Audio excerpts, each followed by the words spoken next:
بسم الله الرحمن الرحيم والذين هاجروا في الله من بعد ما ظلموا لتنبئنهم في الدنيا حسنة ولأجر الآخرة أكبر ولو كانوا يعلمون الذين صبروا. سورة النحل پارہ نمبر 14 آیت نمبر 41.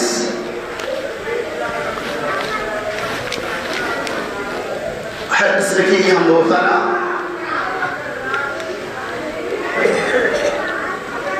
بڑائی اور کبریائی، ثنا اور خوبی، تعریفات اور بے شمار تصریحات اس رب المجد والکرم عبدی لا روان لا مثال لا لد له ولا مثل له ولا ظل له کے لیے لائق و سزاوار ہے، جس رب العالمین کی توفیق اور اس کے فضل و کرم سے ہم اور آپ اکٹھا اور جمع ہوئے. اللہ تبارک و تعالی ہماری اور آپ کی آمد کو قبول فرمائے اور سننے سنانے سے زیادہ عمل کثیر کی توفیق رفیق فرمائے. آمین یا رب العالمین. یہ ایک مسلمہ حقیقت ہے. تو بات یہاں تک آئی تھی کہ محمد رسول اللہ صلی اللہ علیہ وسلم قبیلہ بنو نجار میں پہنچنے کے بعد آپ حضرت ابو ایوب انصاری رضی اللہ تعالی عنہ کے مکان میں جا ہوتے ہوئے چند مہینوں تک آپ صلی اللہ علیہ وسلم اسی مکان کے اندر رہے، اس وقت تک جب تک کہ مسجد نبوی کی تعمیر نہیں ہوئی. اور محمد رسول اللہ صلی اللہ علیہ وسلم اسی مقام میں مسجد نبوی کی تعمیر کی جہاں آپ صلی اللہ علیہ وسلم کی اونٹنی بیٹھ گئی. انشاءاللہ اس کے تفصیل بیان کروں. تو مکہ والوں کے صدقوں کو برداشت کرتے ہوئے ان کی طرف سے پھیلی ہوئی ظلم و زیادتی کو دباتے ہوئے اللہ تبارک و تعالیٰ کے حکم کا محمد رسول اللہ صلی اللہ علیہ وسلم انتظار کر رہے تھے. اور اللہ نے ہجرت کا حکم دے دیا جیسے کہ میں نے بتایا. اللہ تبارک و تعالیٰ نے اس سورہ نحل کی دونوں آیتوں کے اندر 41 اور 42 نمبر آیتوں کے اندر اسی بات کی تجاویز بیان کر رہے ہیں. اور وہ لوگ جنہوں نے اللہ ایمان لانے کے بعد اللہ تبارک و تعالیٰ کے راستے میں ہجرت کی ہے وَلَنُنَبِّئَنَّهُمْ ان کے لیے دنیا فی الدنیا حسنہ، ان کے لیے دنیا کے اندر بھی بہت بہترین اجر ہے، بڑا مقام ہے. وَلَأَجْرُ الْآخِرَ أَكْبَرُ اور اللہ تبارک و تعالیٰ کے پاس بھی بہت بڑا اجر ہے، بہت بڑا ثواب ہے. اور پھر اللہ اگر یہ لوگ وَلَوْ كَانُوا يَعْلَمُونَ اگر یہ لوگ جاننے والے ہو جائے گا پھر آپ اور یہ وہ لوگ ہیں جو صبر کرتے ہیں اور اللہ تبارک و تعالیٰ کے اوپر مکمل طور پہ بھروسہ اور یقین رکھتے ہیں. نبی علیہ السلام کو اللہ تبارک و تعالیٰ نے جب اجازت دے دیا اور اپنے مادر وطن کو چھوڑتے ہوئے آپ جو مدینہ منورہ پہنچ گئے تو جس وقت آپ صلی اللہ علیہ وسلم کا قیام مدینہ منورہ کے اندر ہوا اس وقت یہ مدینہ کی حالات ناگفتہ میں تھی. اور مدینہ کے اندر اطراف مدینہ کے اندر مدینہ میں اہل قریش اعداء اسلام اور اطراف مدینہ کے اندر یہودیوں کی بہت بڑی بستی تھی. اس بستی میں قبیلے بنو قریظہ، قبیلے بنو قینقاع اور قبیلے بنو نذیر، یہ دو تین قبیلے جو یہودیوں کے جو بڑے بڑے قبائل ہیں جس کا نام اوس اور خزرج سے تھا. محمد رسول اللہ صلی اللہ علیہ وسلم جب مدینہ کے اندر آئے بہت قابل غور بات ہے تو عبداللہ بن سلام جو کہ مدینہ کے اندر یہودیوں کا بہت بڑا عالم تھا، محمد صلی اللہ علیہ وسلم کی سیرت کو انہوں نے پڑھا. آپ صلی اللہ علیہ وسلم قبیلے بنو نجار کے اندر داخلہ لیے. مفسرین نے مورخین نے بیان کیا ہے کہ عبداللہ بن سلام گھر سے وہ اپنے یہودیوں کے گروہ کا عالم تھا، بڑا علماء تھا، لیکن محمد صلی اللہ علیہ وسلم کی سیرت کو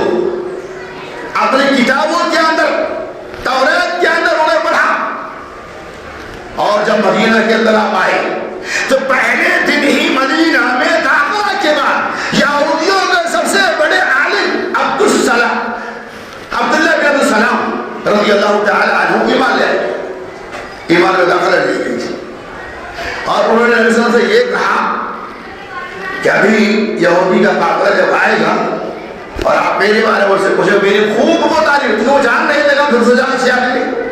واقعی نبی علیہ السلام نے یہودیوں کو بلایا اور چند بڑے لوگ وہاں پہنچے اور کہا عبداللہ بن السلام کے بارے میں تمہاری کیا رائے ہے؟ جانتے ہو؟ تو ہاں وہ تو ہمارے عالم ہیں، وہ ہمارے علماء ہیں، وہ ہمارے پادری ہیں، وہ ہم میں سب سے اچھا اور سب سے اچھوں کا بیٹا ہے، وہ ہم میں سب سے بہترین گھرانے والوں کا ایک بہترین نوجوان ہے، وہ تو بہت بہترین انسان ہے، وہ سچ کو ہے، سچ بولنے والا ہے، سچ کی حمایت کرنے والا ہے، سارے لوگ اس کی اتباع اور پیروی کرنے والے، بہت بڑھیا انسان ہے۔ اچھا عبداللہ بن السلام بہت اچھا انسان ہے، کہا اگر وہ مسلمان ہو جائے تو؟ کس نے کہا؟ نبی صلی اللہ علیہ وسلم نے۔ تو وہ کیا کہتے ہیں؟ ایسا ممکن ہی نہیں ہے کہ وہ مسلمان ہو جائے۔ جی اتنا کہنا تھا کہ عبداللہ بن السلام رضی اللہ تعالیٰ عنہ صلی اللہ پیچھے رکھا تھا پردے میں، یا ایسے اتنا کہنا تو پردے سے باہر آتے ہیں اور کہتے ہیں اشہد ان لا الہ الا اللہ واشہد ان محمد رسول اللہ۔ اتنا کہنا تھا کہ وہی یہودیوں کو قافلہ، وہی یہودیوں کی جماعت جس نے ابھی چند گھڑی ایک منٹ بھی نہیں ہوا ہے، آپ نے اتنا کہا عبداللہ بن سلام اگر وہ ایمان لائے تو اتنا کہ وہ نکل کے کہا نہیں ہو سکتی، نکلے ایک منٹ بھی لگا، فوراً یہودی کیا کہتے ہیں؟ ارے یہ ہم میں سب سے خراب انسان ہے، یہ ہم میں سب سے خراب گھرانے کے خراب اولاد ہے، یہ بدترین انسان ہے، یہ سب سے خراب انسان ہے۔ اسی موقع سے اس صحابی نے، اس عالم دین نے، اس یہودی نے کہا، عبداللہ بن صاحب نے کہا کہ دیکھا آپ نے یہی لوگوں کی سازشیں ہیں۔ ارے تم مان لو نبی علیہ السلام کی تعلیم کو میں نے پڑھا، آپ کو اللہ نے نبی بنایا، آپ کا دین حق کا ہے، اسے قبول کر لو۔ لیکن جب یہ بات کھل کے آ گئی کہ ہمارے بڑے عالم اس چیز کو، وہاں سے یہودی کو کافی آ گئی۔ ہم پوائنٹ مفسرین نے مورخ نے بیان کیا ہے کہ نبی صلی اللہ علیہ وسلم خود بیان کرتے ہیں مدینہ میں داخلہ کے بعد پہلے دن ہی سب سے بڑا تجربہ مجھے یہ ملا کہ یہودی سب سے بڑا دھوکہ باز ہوتا ہے، وہ اپنی زبان کو کبھی بھی کسی پلٹ سکتا ہے۔ یہ پہلا موقع تھا، پہلا دن ہی میں نے یہودیوں کی زبان تراشی اور ان کے دو گنا پن کو دیکھ لیا۔ اس کے بعد نبی صلی اللہ علیہ وسلم صحابہ کرام تو پہلے ہی وہ بڑی جماعت آ چکی تھی اور مدینہ کے اندر بہت سارے لوگ یہودی میں سے بھی، قریش میں سے ایمان لا چکے تھے، انصاریوں کا بہت بڑا قافلہ وہاں موجود تھا اور مکہ کے اندر کی روانگی کا سلسلہ بھی چالو ہو چکا تھا۔ صحابہ کرام، صحابہ کرام بغیر تن، بغیر کپڑے کے، بغیر لباس کے جان بچاتے ہیں۔ مدینہ کا دار صحابہ نے بغیر کپڑے کے آگے لگ آئے، کہا اے میرے صحابی، اے میرے ساتھی، پہلے مجلس میں رکھو۔ بعض صحابہ کے اندر موالا پھٹا پرانا کپڑا تھا، بعض خواتین سن کے بچوں کو چھین لیا گیا، بعض نوجوانوں سن کے بیویوں کو چھین لیا گیا، لیکن صحابہ کرام چونکہ سن چکے تھے اللہ تبارک و تعالی نے ہجرت کا حکم دے چکا ہے اور جو ہجرت کریں گے ان کا مقام بہت بڑا ہے، ان کی حیثیت اس دنیا کے اندر بھی ہے اور اللہ تبارک و تعالی کے پاس بھی ہے۔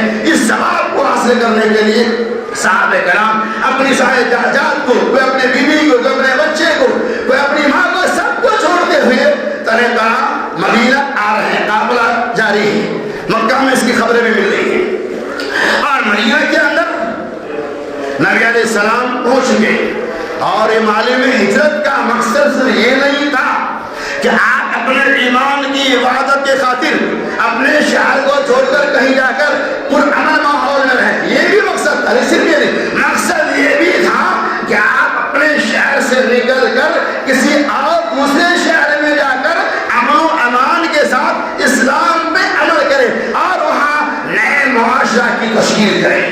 مقصد کیا تھا؟ وہاں پہنچنے کے وقت نیا معاشرہ کو قائم کریں، وہاں جانے کے بعد تہذیب و تمدن کا گہوارہ بن جائے، وہاں جانے کے بعد اصول و ضوابط کو نافذ کریں۔ اب مدینہ کے اندر آ گئے، مدینہ کے اندر جو بستیاں تھی اور نصارہ کی، اہل قریش کی، سارے لوگ دیکھیں اسلام کے اوپر یہودیوں میں سے بات نہیں مان لے، جو مکہ سے بھی لوگ آ رہے ہیں۔ اس بیچ میں کیا ہوا؟ جنگ بعث کے موقع سے یہودیہ کو جو بہت بڑا سردار تھا اس کا انتقال ہو گیا، اور لوگوں نے اپنی سرداری کے لیے اپنا سردار عبداللہ بن ابی بن سلول، جو رئیس، جسے قرآن نے رئیس المنافقین کہا، عبداللہ بن ابی بن سلول مدینہ کا سردار ہونے والے تھے، ان کو یہ خبریں مل چکی تھی۔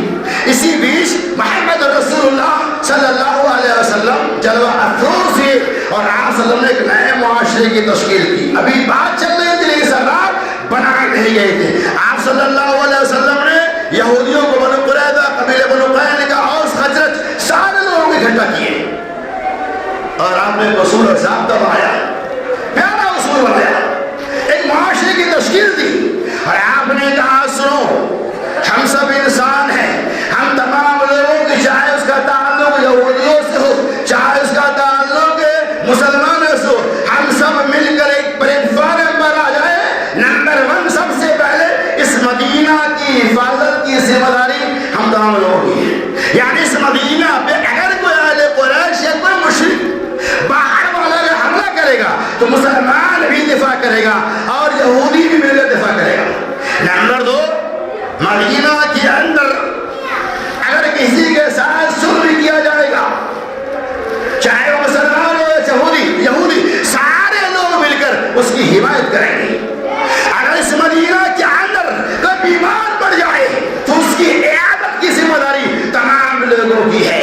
اس مدینہ کے اندر اگر کوئی کسی کے مکانات کو، کسی کے جائیداد پہ قبضہ کر رہا ہے، ہم تمام لوگوں کی ذمہ داری ہے اس شمول سے اسے نجات دلائیں، اور ہم تمام لوگوں کی ذمہ داری ہے کہ ہم لوگ اپنے آپ کی دفاع میں رہے۔ جب کسی کے خلاف کہیں سے کوئی بغاوت کی آواز آئے، ہم سب مل کر اس بغاوت کو، اس فتنہ کو مدینہ سے باہر نکالنے کی کوشش کریں۔ اس مدینہ کے اندر ہر یہودی اور مسلمان کے لیے پناہ دی جائے گی، لیکن اگر کوئی باہر سے اہل قریش آیا تو اس کو پناہ کی ضرورت نہیں ہے۔ اس طرح کے اور بھی ضوابط کو سامنے رکھا اور آپ نے ہر کسی کے ساتھ ہمدردی، وفاداری، اتحاد، اتفاق کا جذبہ اور حوصلہ برابر رکھا جائے گا۔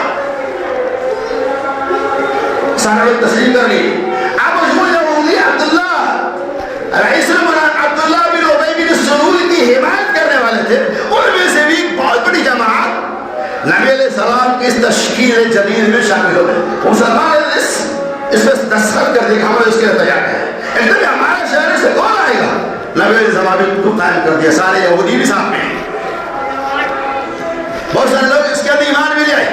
اور عبداللہ بن ابی بن سلول جس کو سرداری ملنے والی تھی، اس کو سرداری نہیں ملی، اور سردار مسلمان اہل انصار مدینہ اور مہاجرین مکہ اور یہ سارے لوگ مل کر نبی علیہ السلام کو اپنا سردار، اپنا رہنما، اپنا لیڈر مان لیا۔ نبی علیہ السلام اب سارے لوگوں کا سردار مان دیا، مسلمانوں کا بھی اور یہودیوں کا بھی۔ اس کے بعد نبی علیہ السلام نے، چونکہ جب کہ مدینہ میں آپ صلی اللہ علیہ وسلم کا داخلہ ہوا تو اس وقت مسلمانوں کے 2 گروہ تھے، ایک انصار مدینہ اور دوسرا مہاجرین مکہ۔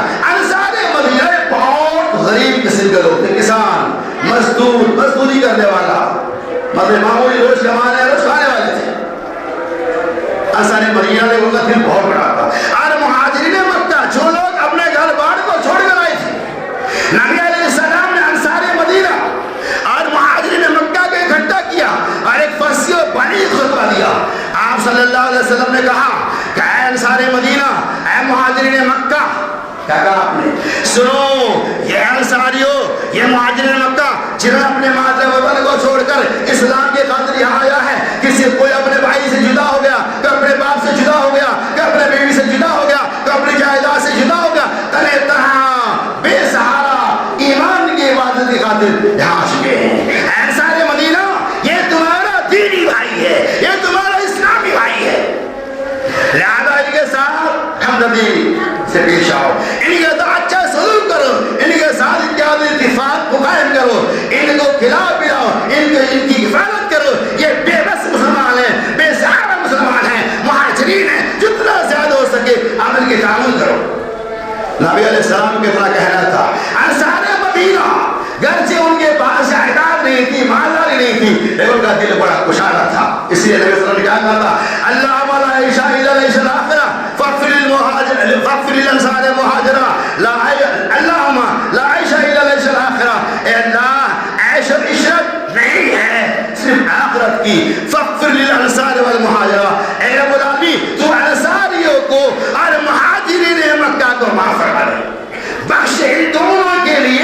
نبی علیہ السلام نے خاص طور سے دعا کیا تھا انصار مہاجرین مکہ کے لیے، اس لیے کہ اپنے گھر بار کو چھوڑ کر مدینہ آ گئے، انصار مدینہ کے اس لیے ان لوگوں کا کچھ بھی نہیں تھا، پھر بھی اپنی فیاضی کا، اپنی سخاوت کا اظہار کیا، صحابہ کرام کو پڑھا دیا۔ کتنا بڑا پڑھا دیا والے میں آپ کو سنیے، صحابہ نے کسی نے یہ کہا، نبی صلی اللہ علیہ وسلم نے بٹوارا کر دیا، کہا سنو ہے میرے مہاجر بھائی، یہ میرے پاس کھیتی ہے، اس کھیتی کا آدھا حصہ تمہارے نام سے چلتا ہوئے تمہارا ہو گیا۔ کسی انصاری صحابی کے پاس 2 مکان تھا، کہے میرے ساتھی مہاجر بھائی میرے پاس 2 مکان ہیں، ایک مکان میں نے تمہارے لیے وقف کر دیا، یہ تمہارے نام سے میں نے کر دیا۔ کسی نے یہ کہا اے میرے ساتھی، اے میرے مہاجر بھائی، میرے پاس 2 بیویاں ہیں، ان دونوں بیویوں میں سب سے زیادہ خوبصورت جو بیوی پسند آئے مجھے بولو، میں رسول کے فرمان کے مطابق اپنی بیوی کو طلاق دے دوں گا، جو تمہیں پسند ہے اللہ اکبر اس کو میں طلاق دوں گا، عدت گزارنے کے بعد تم مجھ سے نکاح کر لینا۔ انصار مدینہ اتنی بڑی بڑی قربانیاں پیش کی، لیکن صحابہ بھی بڑے دلیر تھے، کہا الحمدللہ عبدالرحمن بن عوف رضی اللہ تعالیٰ مکہ میں گئے، ان کے ساتھ بھی معاملہ آیا کہ میرے پاس 2 بیویاں ہیں، اتنی ساری جائیداد ہے، ایک بیوی کو طلاق دینا اور اس سے عدت کو نکاح کرنا، یہ جو جائیداد ہے اس کا آدھا حصہ میں تمہارے نام سے کرتا ہوں۔ عبدالرحمن عوف نے کہا الحمدللہ اللہ جزائے خیر دے، آپ مجھے بازار کا راستہ بتاؤ، تو قبیل قینقاع جو ایک بازار کا راستہ بتا دیا، تھوڑا پنیر اور گھی دیا، اس سے دھندا شروع کیا، بہت بڑے مالدار بچہ کہ بتاؤں گا تمہیں کیا خیال تھا۔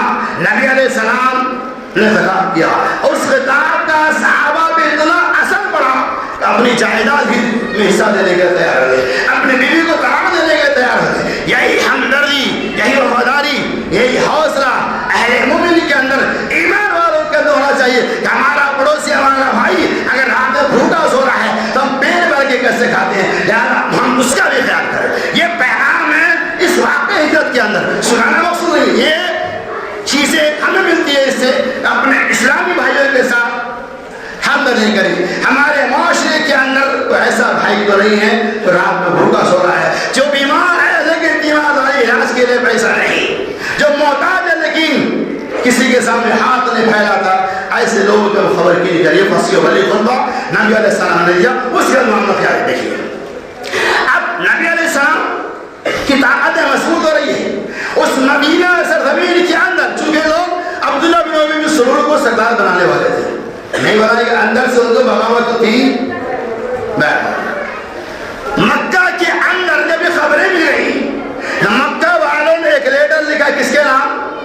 عبداللہ بن ابی بن سلول کے نام۔ مکہ میں یہ خبر مل گئی تھی کہ مدینہ کے سردار اب عبداللہ بن ابی بن سلول بنا لیے گئے، اس لیے انہوں نے کیا کیا، لیٹر نبی علیہ السلام کے نام کے بجائے جنگ بدر جو سن 2 ہجری کے اندر واقع ہے، جو اسلام کے اندر سب سے پہلی جنگ کہلاتی ہے، جنگ بدر کا معاملہ سنگین ہو گیا۔ مشرکین مکہ، اہل قریش اور کچھ یہودیوں میں یہودی وغیرہ اسلام کے خلاف بغاوتیں کرنا شروع کر دی۔ جنگ بدر کا میدان ہے، صحابہ کرام کی تعداد 313 کے تھی، مشرکین کی تعداد لگ بھگ ہزاروں سے زائد کی تھی، اور تمام مشرکین مسلح تھے، ہتھیاروں کے ساتھ تھے۔ 313 میں کسی کے پاس سواری ہے، تیر و تفنگ نہیں، کسی کے پاس تیر و تفنگ ہے تو سواری نہیں، کسی کے پاس کچھ بھی نہیں۔ اللہ کا نام لے کر چلے گئے میدان کے اندر، اللہ تبارک و تعالی حفاظت کے نام ہے، لیکن 313 کے اندر ایمانی حوصلہ، ایمانی طاقت موجود تھی جو ہزاروں کے بس میدان بدر کے اندر بھاری پڑ گئی۔ نبی علیہ السلام سب بندیاں کر رہے ہیں، نبی محترم صلی اللہ علیہ وسلم سب بندیاں کر رہے ہیں، صحابہ کرام کو سب میں کھڑا کر رہے ہیں، سارے صحابہ سب میں لگ چکے ہیں، جنگ بدر کی تیاری ہو رہی ہے، تیر اندازی کرتے، تیر سے آپ صفوں کو صحیح کرتے۔ اسی بیچ ایک صحابی جس کا نام ہے سواد بن غزیہ، تھوڑا وہ سب سے آگے تھا، نبی علیہ السلام کے تیر جب سیدھا کر رہے تھے تو تھوڑا اس کا پیٹ شاید دب گیا۔ جنگ کا ماحول ہے، تیر و تفنگ کی بارشیں ہونے والی ہیں، تلواریں ٹوٹنے والی ہیں،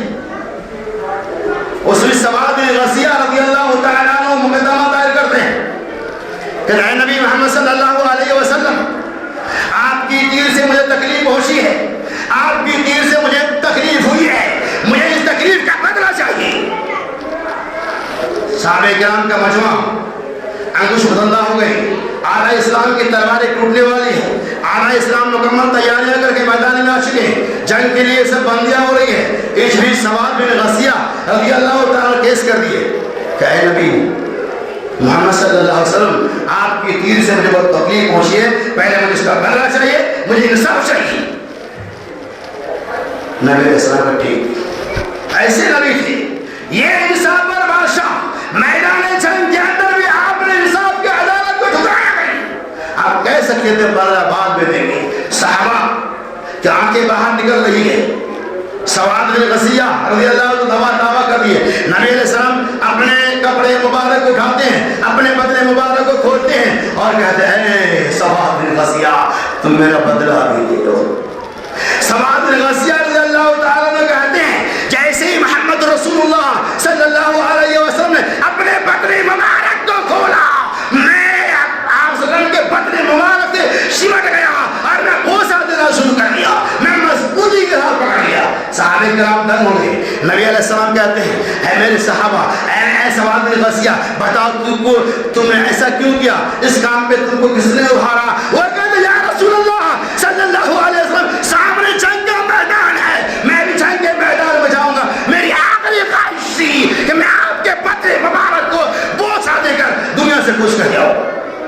جنگ میں جانے کے بعد میں واپس آؤں گا یا نہیں آؤں گا مجھے اس کا علم نہیں ہے، میری آخری خواہش تھی، میں اس خواہش کی تکمیل کے لیے میں نے ایسا جملہ استعمال کیا اور میری خواہش پوری ہوگی۔ تو یہ تھے صحابہ کرام کی محبت رسول اللہ صلی اللہ علیہ وسلم سے، اور یہ سردار تھے جنہوں نے ایسے سنگین ماحول کے اندر بھی عدالت کے ساتھ قائم لیا، کسی نے دعویٰ کیا، مقدمہ کیا، اس کیس کے جگہ پہ حل کر دیا۔